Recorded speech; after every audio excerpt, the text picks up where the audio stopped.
Please draw my chariot between the two armies, so that I may see here who desire to fight, and with whom I must contend in this great trial of arms. So this was text 21 and 22, where Arjuna is telling Krishna to take the chariot between both the armies. So today we will start from text 23. Yotyamanam aveksheham ya etatra samagata datarashtrasya durbuddhir yuddhe priya chakirshava. Let me see those who have come here to fight, wishing to please the evil-minded son of Dhritarashtra. So Arjuna is telling Krishna further why he wants Krishna to take the chariot between both the armies. So he says, I want to see very closely those who have come here to fight, especially to please Dhritarashtra's son Duryodhan. And Arjuna is using the word Dhatarashtrasya Durbuddher. That means the evil-minded son of Duryodhan, Durbuddhi. So buddhi means intelligence. When you had the word Durbuddhi, that means misdirected intelligence, evil intelligence. So just being intelligent is not good enough. You have to have intelligence that is good also. If you have corrupted intelligence, it is very, very dangerous. So Arjuna is telling Krishna that Krishna, I want you to take the chariot between both the armies, because I want to see those who are eager to fight, to please Yuddhe Priya Chikirshava. I want to see those who are ready to please this evil-minded son of Dhritarashtra, Duryodhan. So, friendship. What is the correct understanding of friendship? Friendship and loyalty should be to the right person. If you are friends with a wrong person and you support him in his notorious activities, this is not called friendship. So Arjuna, even though he knows very clearly who's on the other side, still for the last time, Arjuna wants to look very closely at all his so-called relatives who are actually now become his enemy. So here Arjuna wants to see those who have come to fight, wishing to please evil-minded Duryodhan. So here we already discussed this. This is like the summary of the purports that are there between 21 to 23. So we saw the meaning of the word Achyuta. Achyuta means infallible. This is one of the name of the Lord. So why is Krishna called Achyuta? Because the Lord never fails in his affection for his devotees. And thus, because he is engaged in the service of his friend out of his causeless mercy. So this is one of the meaning of Achyuta, that he never fails in his affection for his devotees. And the Lord is ready to actually become the chariot driver of his devotee Arjuna only because of his causeless mercy.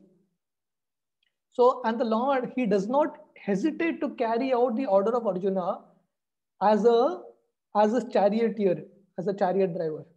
The Lord has no sense of ego. He is ready to do whatever is needed, especially to please his devotees. He is ready to carry out any order. And still, even though the Lord is now become the chariot driver of Arjuna, Arjuna is still calling Krishna as Achyuta, telling Krishna that I know you have taken a lower position, but your position never falls down. You are always the supreme. And the word, there is also the word Rishikesha that is used in this text of verses. And Rishikesha, we discussed that meaning of Rishikesha is one who's the Lord who controls one's senses.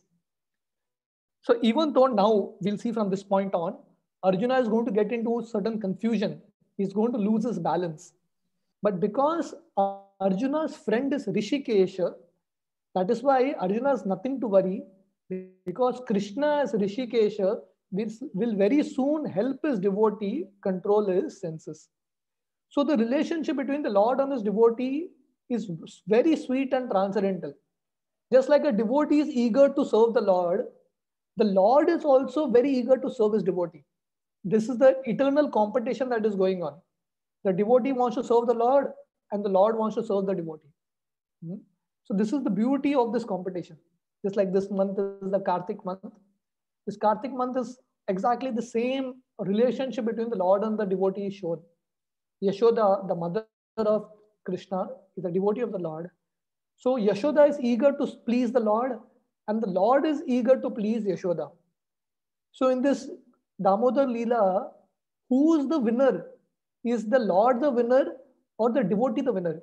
In fact, the Lord is happy being conquered by the love of his devotee.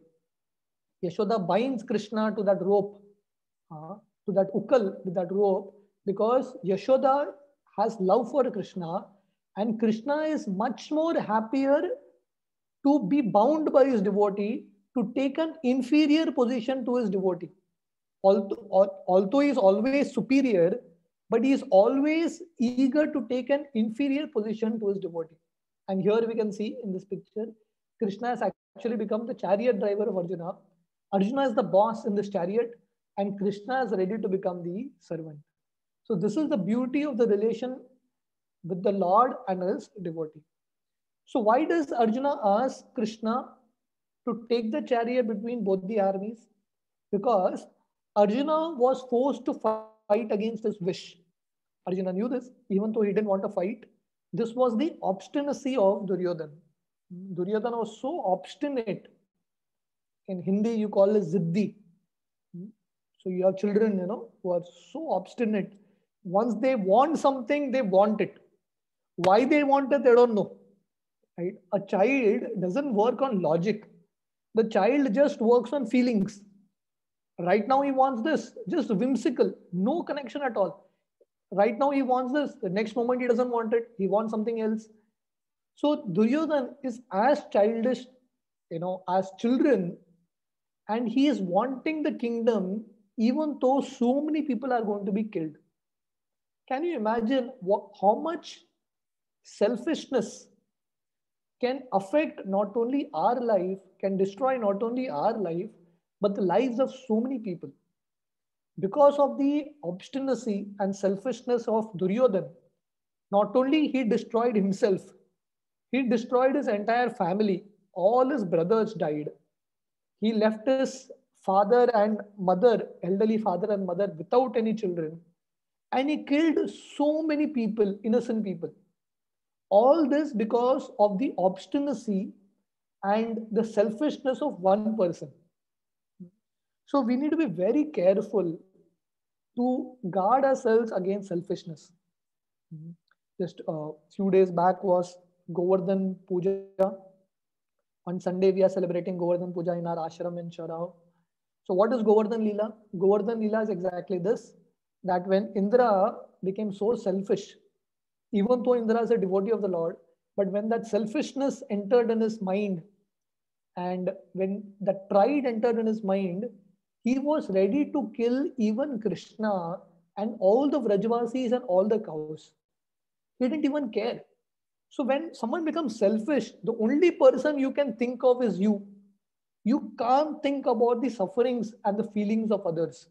They don't exist at all for you. The only person that exists in the world is you.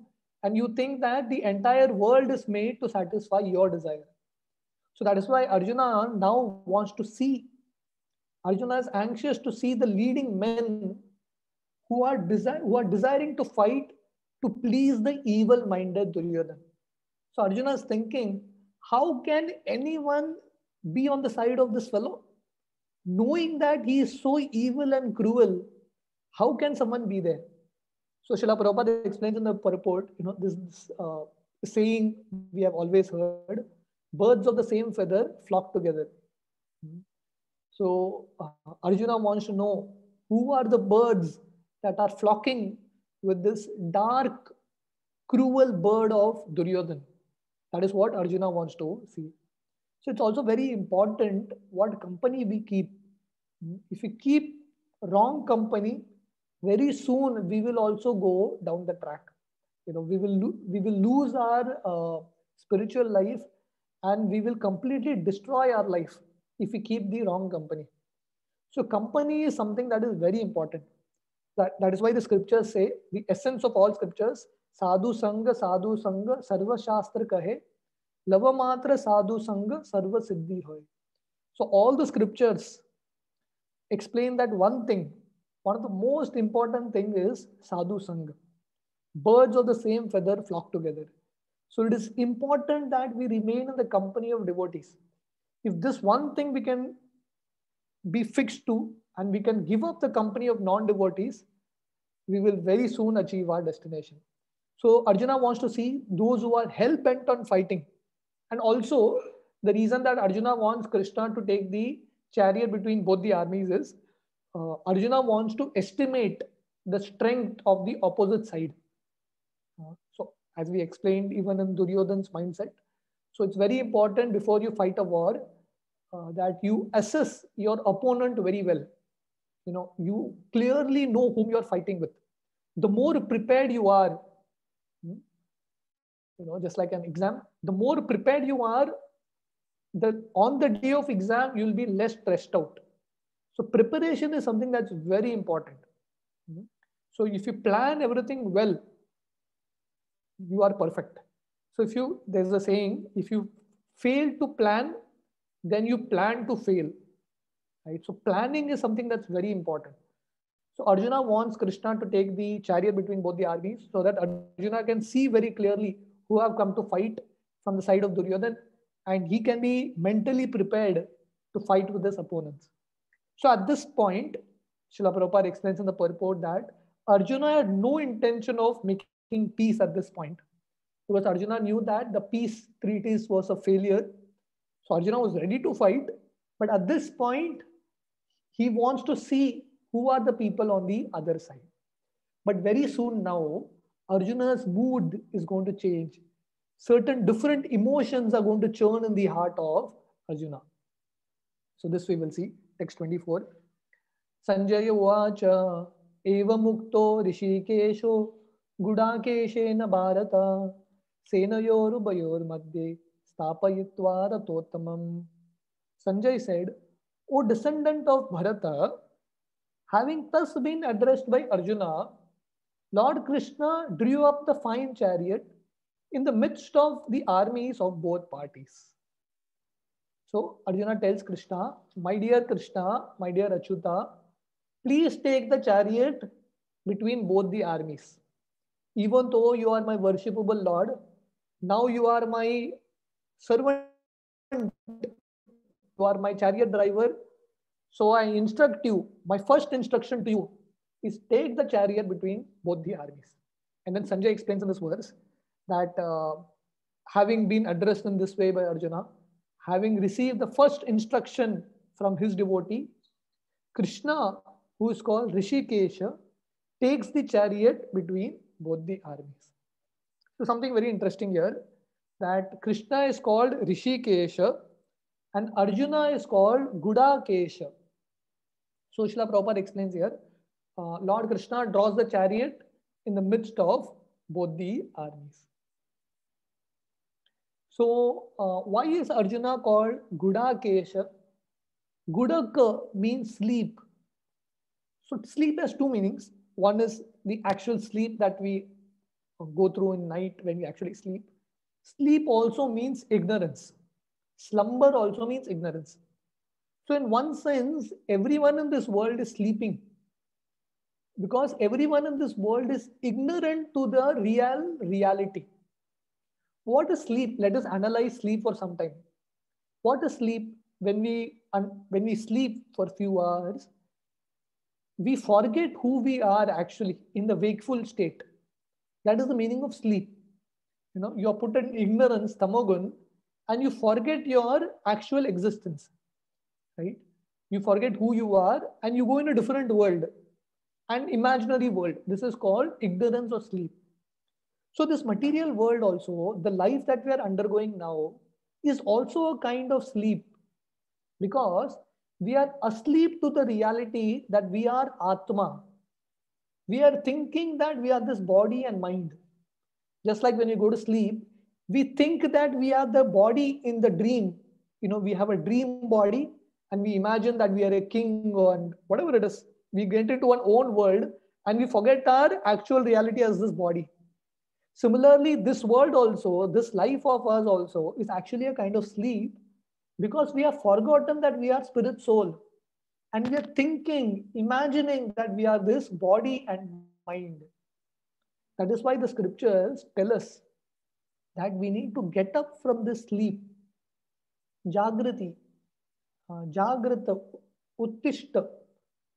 These are the words that are there in the scriptures. That get up, wake up, Jiva Jago, Gaura Chandra Bole. So all the acharyas and all the great avatars, Krishna, Lord Chaitanya Mahaprabhu, they come and tell us that get up. You are all sleeping in this lap of this witch called Maya. We are fast asleep in this lap of Maya. And the great devotees in the Lord comes and tells us, wake up. It's time to wake up. So Arjuna is called Gudakesha. Isha means master or one who has conquered. So because Arjuna has conquered sleep and ignorance, he is called Gudakesha. So how did Arjuna conquer sleep and ignorance? Because of his friendship with Krishna. So the only way we can conquer ignorance, slumber, and sleep is when we develop that connection with Krishna, that friendship with Krishna. Krishna Surya Sama Maya Hoya Andakar, Jaha Krishna Taha Nahi Maya Adhikar. So Krishna is like that sun, and Maya is like darkness. So wherever the sun of Krishna is there, there cannot be darkness and ignorance. Just like in the morning, now the winter is coming up, there is fog in the morning. But as soon as the sun comes up, the fog dissipates.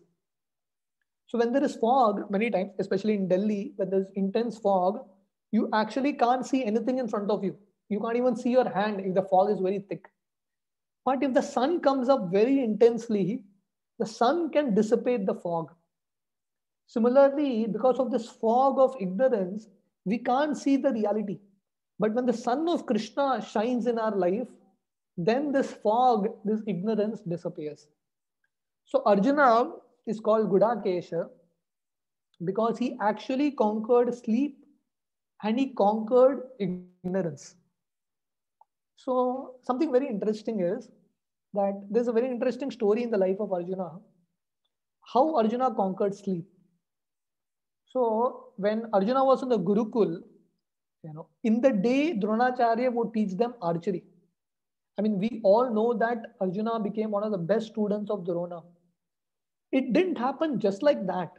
It's not that Dronacharya favored Arjuna. No, Arjuna won the favor of Dronacharya by his sincerity and by his dedication. And I'll tell you how dedicated Arjuna was. In the day, Dronacharya would teach the children archery, on and usage of various weapons. Arjuna, in the night, he would sit and practice it. He didn't sleep in the night. He just used the night also to practice. And how did he discover this idea? When did he get this idea of practicing in the night? One day, as the children were eating their food, there was this lamp in front of them, and the lamp went off. There was a wind that came and the lamp went off. And it became completely pitch dark. And Arjuna, there was food in front, completely pitch dark. But still Arjuna managed to put the hand in the food and eat the food.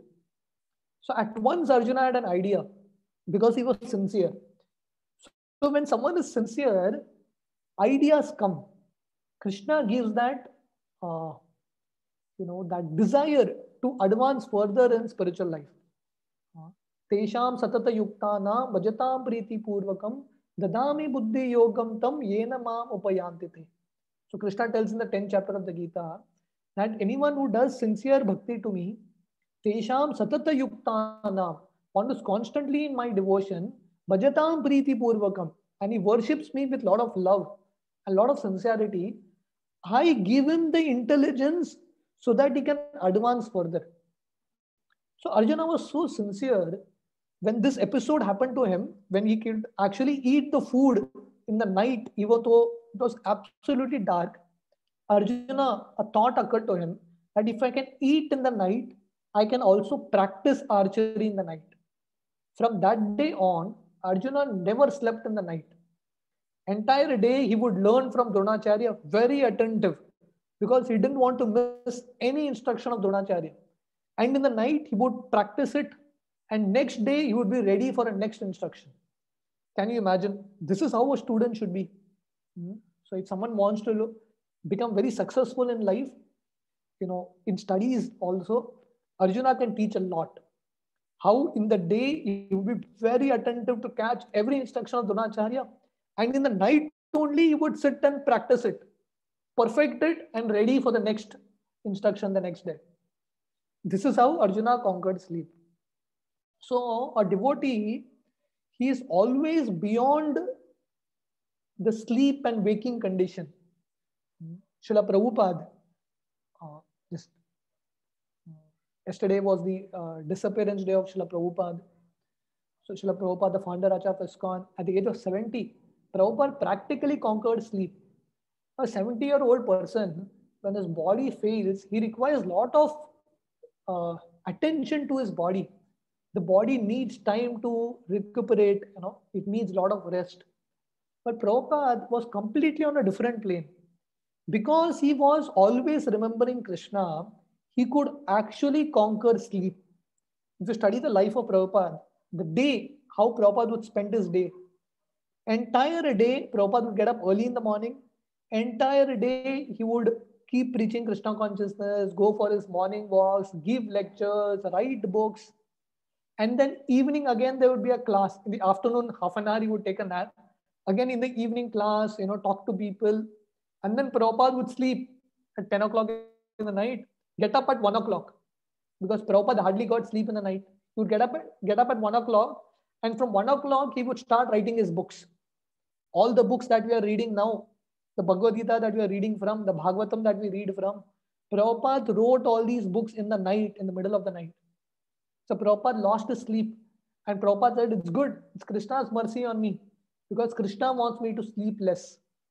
So from 10 to 1, Prabhupada would write his books, take rest for some time, again get up at 3 o'clock, 4 o'clock. Prabhupada would stand his rounds and his day would start. So in this way, even at the age of 70, Prabhupada contributed so much. Just 10 years, Prabhupada started ISKCON.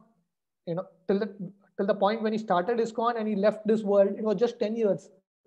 But in 10 years, the amount of impact Prabhupada has had in the world, he's written practically hundreds of books, cultivated thousands and thousands of disciples, hundreds of temples, all this in a span of 10 years, because Prabhupada conquered sleep. If you read the life of our Goswamis, Rupa Goswami, Sanatan Goswami, Raghunath Das Goswami, these Goswamis were in Vrindavan, they would hardly sleep for 1 or 2 hours. We can't imitate them 100%. We need to take care of our body. But the point is that when someone develops that connection with Krishna, when he has a higher goal in life, he can easily conquer sleep. So these Goswamis would hardly sleep because they were constantly immersed in Krishna consciousness and they did not want to waste even a moment. Not one moment they wanted to waste, because they knew that their time is short and their impact that they had to make in the world was big. So the nature of a devotee is, a devotee cannot forget Krishna even for a moment. So whether he is walking or he is asleep, he is always chanting the names of Krishna. So to explain that even in the night when Arjuna would sleep, if someone would go to Arjuna and put his ears near the body of Arjuna, they would hear in the middle of the night when Arjuna is sleeping, every breath of his, the name of Krishna would come. So this is called the stage of Samadhi. So a devotee conquers sleep and ignorance because of his constant Krishna consciousness. So that means the only way we can raise above the bodily platform, raise above eating, sleeping, mating, defending, is by Krishna consciousness. Otherwise, we can't overcome these things. Like Parikshit Maharaj, the grandson of Arjuna, when he was cursed that he will die in 7 days, 7 days, 7 nights, Parikshit did not eat, did not sleep, did not drink water. Someone may say this is impossible, but impossible becomes possible when someone gets connected to Krishna. When someone develops that higher taste, that higher attraction in Krishna consciousness, one transcends the bodily level. He doesn't even understand that he has a body. He's acting on that spiritual level constantly, and he derives a strength from that level. So that is why here Arjuna is called Gudakesha. Why? Because he has conquered sleep and ignorance. And here Krishna is called Rishikesha.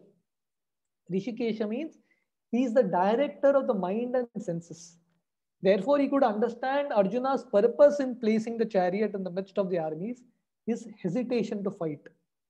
So even though Arjuna is like on an external level telling Krishna, oh Lord, please take the chariot between both the armies. I want to see those who are wanting to please Duryodhan, who are eager to fight from the side of Duryodhan. But actually, Krishna is Rishikesha. Krishna, we may say something, but Krishna also knows the intention behind what we say. Even the unspoken words, our desires within our hearts, Krishna knows it. So Krishna knew that Arjuna is actually hesitant to fight. And Krishna knew that Arjuna actually is telling Krishna that take me to that side in between. I want to see all the warriors on the side of the on the Kauravas. But Krishna understands that Arjuna actually wants to see only two people, Duryodhan and Bhishma. Sorry, Dronacharya and Bhishma. So Arjuna's only two people whom he was attached to, whom he had a soft corner for, was Dronacharya and Bhishma. For Arjuna, the others really didn't matter. But these were his weak points. Krishna knew this. Even though Arjuna didn't tell, Krishna knew it. Therefore, we will see in the next verse, Krishna takes the chariot right in front of Bhishma and Drona. Even though Arjuna didn't ask for it, Krishna already knew what Arjuna wants. Exactly in front of Bhishma and Drona, Krishna takes the chariot. So Srila Prabhupada explains actually here that here is the conversation between two friends, Gudakesha and Rishikesha. So Arjuna is Gudakesha and Krishna is Rishikesha. So both these friends are conversing with each other. So we will read the next verse and then we'll discuss it. So the next verse is, text 25. Bhishma Drona Pramukta Sarvesham cha Mahikshitam Uvacha Partha Paschaitan Samavetan Kuruniti. In the presence of Bhishma and Drona and all of the chieftains of the world, the Lord said, just behold Partha, all the Kurus assembled here. So Arjuna is telling Krishna, take the chariot between both the armies. But Krishna understands very clearly what Arjuna wants. So therefore, Bhishma Drona Pramuktaha. So Krishna takes the chariot of Arjuna right in front of Bhishma and Drona. And the Lord tells Arjuna, Uvacha Partha Paschaitam Samavetan Kuruniti.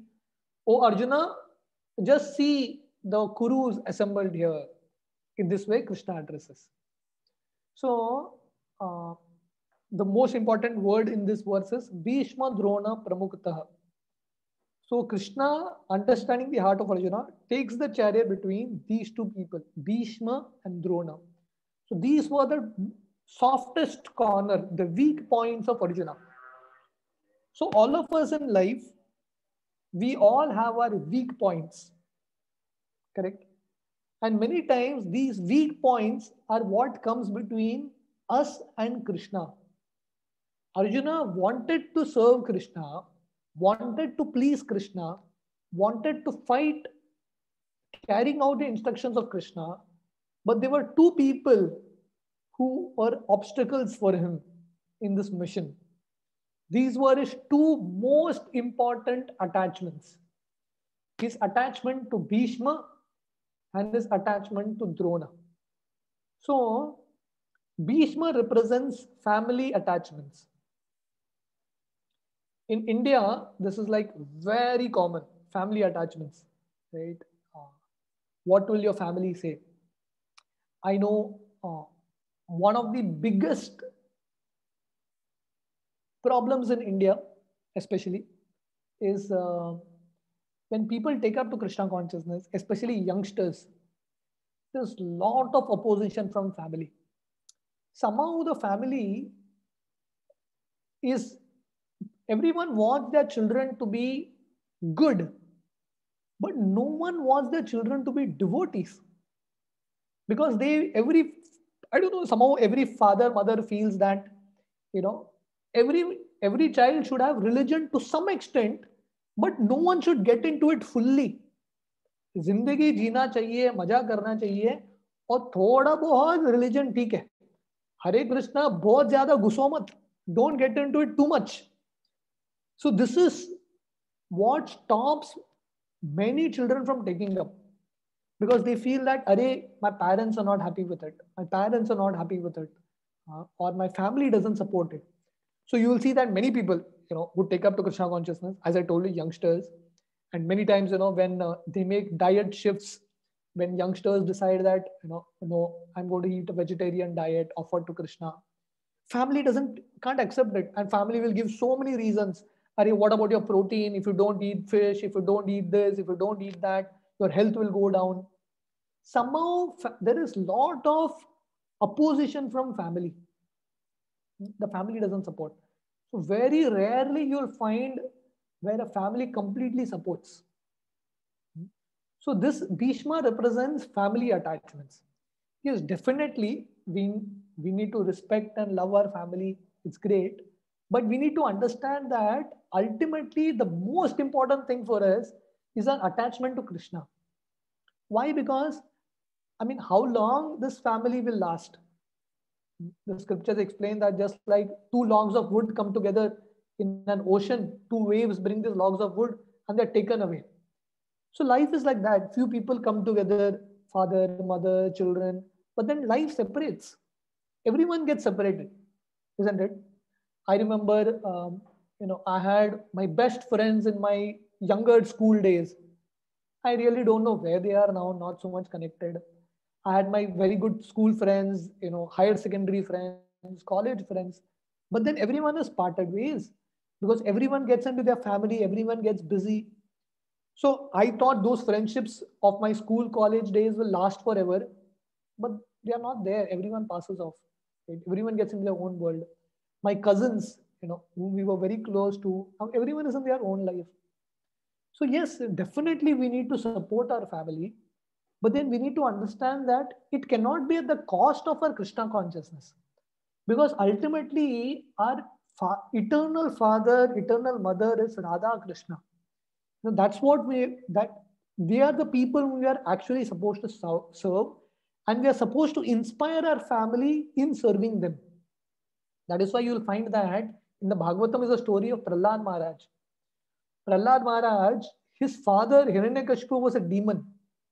And his father Hiranyakashipu would tell Prahlad, don't chant the name of Narayan. Give up your bhakti to Krishna. Prahlad Maharaj respected his father a lot. He loved his father. But this is one thing that he didn't listen to. He didn't follow his father on this part. He continued his bhakti to Krishna. He didn't give up. And it was Prahlad Maharaj who actually delivered Hiranyakashipu, his father. So for some time, the family may seem as an obstacle in the path of Krishna consciousness. This may be the testing phase. But then if we remain loyal to Krishna consciousness, if we remain loyal to Krishna, we will see that the family slowly changes also. Just like I told you, many times when the young children take up Krishna consciousness, the parents may not like it. It may be something new for them. They may not be used to such level of bhakti. But then down the years, you will see that these same parents respect their children a lot. They will soon realize that the decision that the child has made is one of the best decisions. So similarly for Arjuna here, one of the attachments that he had to deal with was Bhishma. Because now Bhishma, even though Bhishma was his grandfather who raised him and Arjuna loved him, but the point is the situation has changed. And now Bhishma is on the side of the Kauravas. So because Bhishma is on the wrong side, Arjuna can't keep those attachments. He has to also fight with Bhishma. So life is such that many times, you may have to deal with your attachments.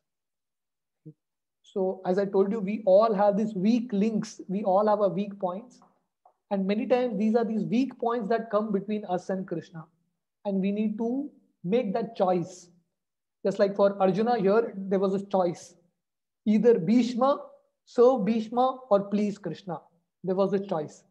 Until this choice comes, everything is fine. But then the day you have to choose your attachments to this world and your attachment to Krishna, whom are you going to choose is actually going to make a big difference. Yeah. So I think I'll stop here. The attachment to Drona, which represents our attachment to our education and our the philosophy that we have learned, we will see the next time. So at this point, if there are any questions, we can have.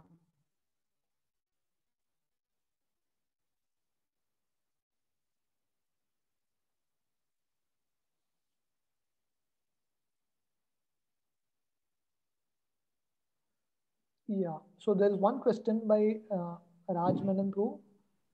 Can you explain the difference between Sadachar, Anachar, and Durachar? Yeah.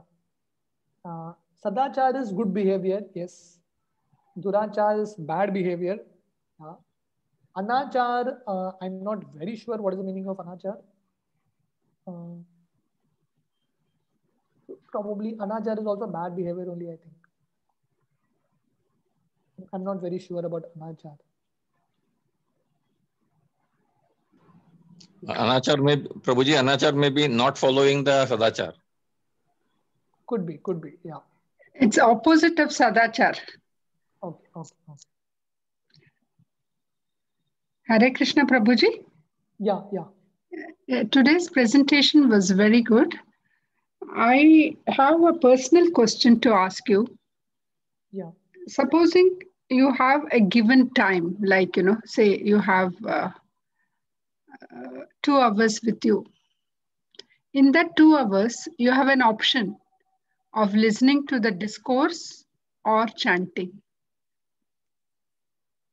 Yeah. What should we take it up? If the chanting is extra chanting, then it's fine. You can listen to the discourse. But if you are asking about chanting the regular rounds, if there is a choice between, if you're doing 16 rounds, if there's a choice between doing 16 rounds, those 2 hours, or listening to a lecture, better do chanting 16 rounds. Yeah. Thank you very much. That's what I was also thinking. The first priority should be only for chanting, right? Exactly. And you were also talking about the family support to Krishna consciousness. Correct. Actually, it's not only with the youngsters, with anybody in the family, Yeah, definitely. Initially, they think we have gone little loose, in the head. Yeah. Because it suddenly happens. But we should be strong enough, then the others will soon follow. Exactly. Yeah. And especially if family people like us, it's better to take them regularly to ISKCON temples, because generally ISKCON temples are very well managed, and they have the knack to attract the youth, because they understand, all the Prabhus there and all are highly educated and modern and all that. So instead of going there alone, that's what I do. I take them as a thing, like, everybody, children, my grandchildren, everybody. At least for prasad and other things, they come first and then slowly they get attracted. Exactly. Yeah. What you said is correct. It's not only for youngsters, for everyone. Many times the husband comes in, the wife doesn't come fast. The wife comes first, the husband doesn't come. So there's always a challenge. Yeah, sometimes the parents come, the children don't join in. The parents feel so bad that the children are not coming. Yeah, that challenge is always there. But I think, yeah, as you said, never give up trying, and never preach to family members directly. This is a principle. Never preach to family members directly. The best thing, like Mataji said here, is connect them to a program, bring them to the temple, and let someone else do the preaching. So the only preaching that we should do to our family members is be good to them. That's the only preaching. And let other devotees, so we preach by our example to our family, and let other devotees preach the philosophy. So connect them to some other devotee and they will preach. That is much better to uh, help family members become devotees. That's like a proven formula, basically. Prabhuji, your 2-minute wisdom I watch every day. They're really very nice. What Okay. time do you release every day? That video? That's at 4:30 In the evening. evening is okay. 4:30. Thank you, Prabhu. Yeah. Okay. So Nandini Mataji has a question. Could you explain Brahman, monism, dualism? Okay. Brahman actually means spirit in one sense. Brahman, you know, see, generally in the word Sanskrit words can have different meanings, a different context. Like Atma generally refers to soul, but Atma can also refer to the body and mind also, different context. So Brahman generally means spirit. So in the Vedas, Vedanta Sutra, there is this mantra called Aham Brahmasmi. So many people explain the meaning of this. Aham Brahmasmi means I am God. But actually the meaning of Aham Brahmasmi is I am spirit. I am a spirit soul. But there is Brahman also, the spirit, and there is that Para Brahma, from whom that small little spark has come from. So Srila Prabhupada explains that we are like that spark and Krishna is like that fire. So Brahman refers to spirit, and Brahman can also refer to that Para Brahma, and it can refer to also the three aspects of God. Vadanti tat tattvavidas brahmeti paramatmeti bhagavaniti shabdate. So Bhagavatam explains that there are three understandings of God. One is Brahman, one is Paramatma, Bhagavan. So Brahman means the energy aspect, the light aspect. So whenever we heard that Brahma mein leen ho gaya, he has merged into Brahman. So this is the understanding of that you become one with God. You know, like you are speaking about monism, one with God. You want to merge your identity into God. So that is, they want to merge into that Brahman effulgence.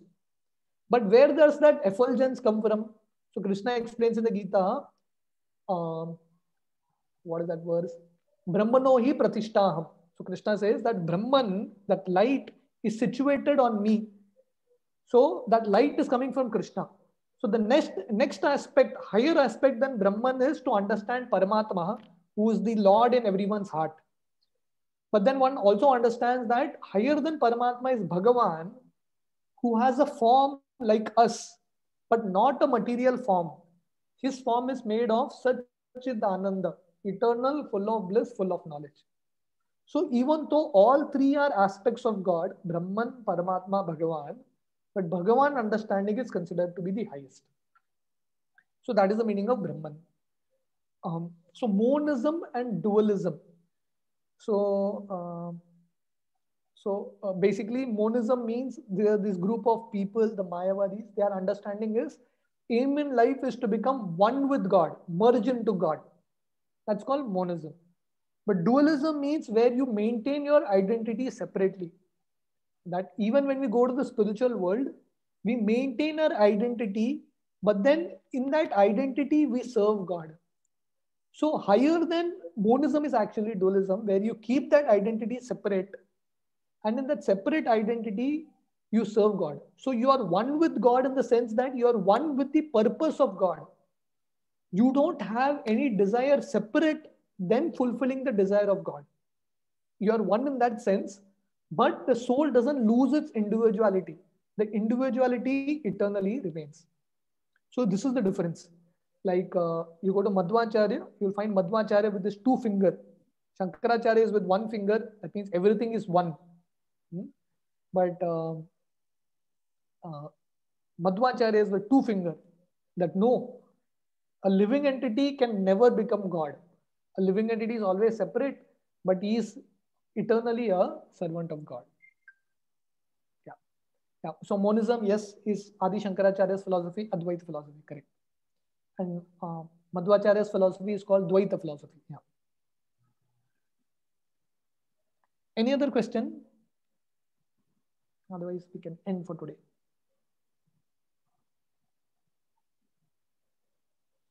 Okay, all of you all are chanting your rounds. Let me see who all are here.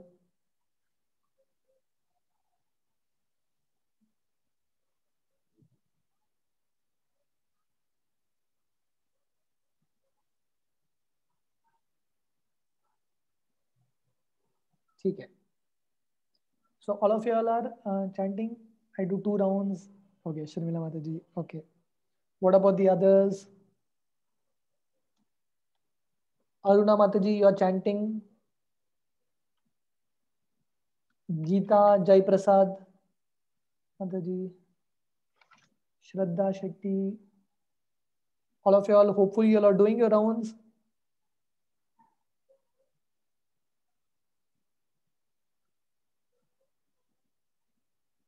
Okay, Konika. Okay, 1 round.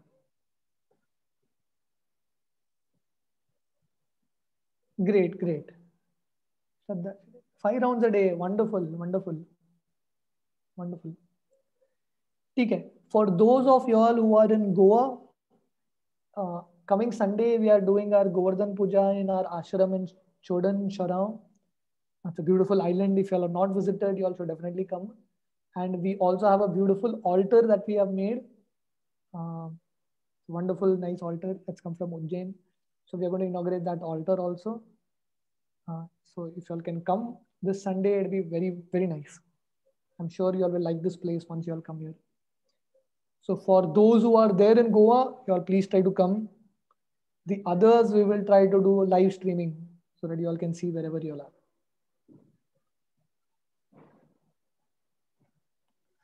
Okay.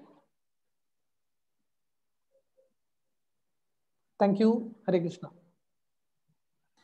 Hare Krishna, Prabhu. Thank you.